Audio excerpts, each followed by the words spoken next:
Aqui no estúdio você manda dúvidas sobre direito condominial. Nosso WhatsApp é o 12981352908. A consultora jurídica Lidiane Genski Bahia está tirando as dúvidas aqui. Lidiane, o professor Celso Calazans de Osasco, em São Paulo, quer saber a sua opinião sobre a nova modalidade de portaria remota. Essa é uma nova modalidade que está aí muito em discussão mesmo nos condomínios. A minha opinião, olha, eu acho que para condomínios pequenos, um prédio só, com poucos apartamentos, e se realmente o prédio às vezes está com um orçamento curto, tá mais pesado sempre é pessoal, Sim. São os funcionários. Então eu acho que é uma boa medida para economizar recursos e para prédios pequenos. Eu acho que é muito interessante também fazer uma pesquisa da empresa para ver se a empresa já está atuando no mercado, a empresa que vai fornecer esse serviço, para ver a opinião dos clientes, que como é um serviço muito novo, é interessante que seja feita uma pesquisa para ver como que a empresa está lidando no mercado. E assim, é um serviço moderno, que não sei se todo mundo sabe, mas como que funciona essa portaria remota? Não fica um porteiro lá na portaria, o visitante interfona e atende lá na sede da empresa, né? Como se o porteiro estivesse lá, interfona para a unidade, telefona na realidade, né? Tem toda uma comunicação. Se há algum problema, eles têm serviços de ir até o condomínio, em caso de alguma emergência. Então, assim, tem funcionado em alguns condomínios, mas como eu disse, pequenos. O que alguns prédios pequenos têm feito também é iniciar com esse serviço no período noturno. Então, tem um funcionário durante o dia e após as 19 e 20 horas, então começa a portaria remota. As pessoas estão, assim, normalmente eu vejo que estão satisfeitas.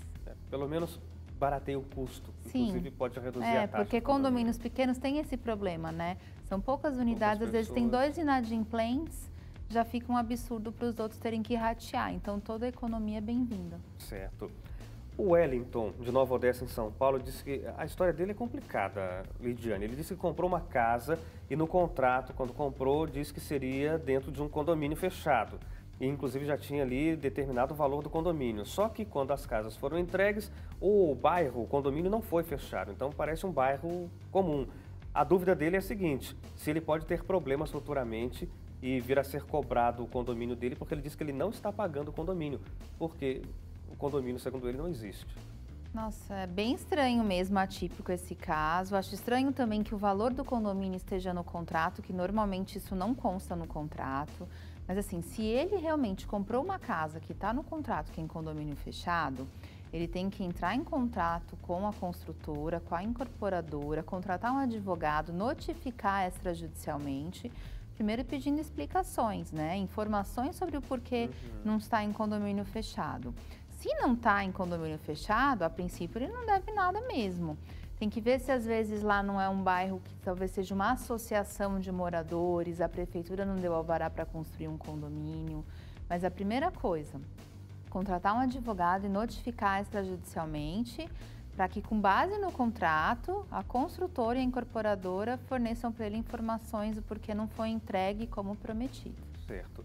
E aí, existem possibilidades negativas para o caso de ele simplesmente não ficar pagando o condomínio, né? Por conta própria. Eu sugeriria que primeiro ele notifique para resguardar direitos, dizendo que como não lhe foi vendido o que foi prometido, ele não vai pagar. Então isso é uma prova de que futuramente, se vierem cobrar dele, que ele já tem explicações da construtora e não teve nada de resposta positiva. Agora, uma coisa importante também, pesquisar no cartório lá de registro de títulos e documentos e no cartório de imóveis se tem convenção, se foi registrada uma convenção no condomínio, se foi registrada, às vezes é uma associação, se foi registrado um estatuto. Isso é importante também para ele ver se realmente aquilo é um condomínio, só falta a estrutura, mas pela lei é um condomínio. E daí também cobrar essas providências da construtora e da incorporadora, que se realmente foi instituído lá no cartório um condomínio, eles têm que construir de alguma forma.